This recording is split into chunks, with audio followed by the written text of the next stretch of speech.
ዛሬ አንድ በጣም የምናከብረው ትልቅ ሰው ሰርጌ ላይ ተገኙልኝ ብሎ አክብሮ ጠርቶናል እና እኛም ወደዛ ለመሄድ ቀደም ብለን ነበረ መዘገጃጀት የጀመርነው።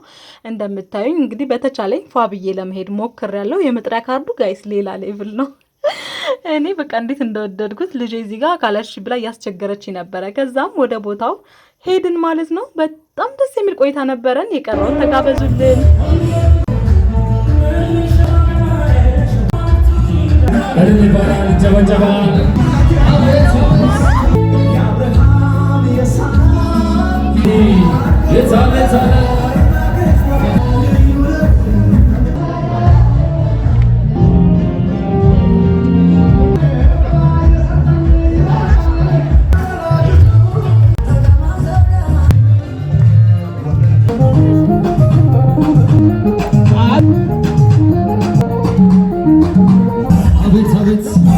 Mata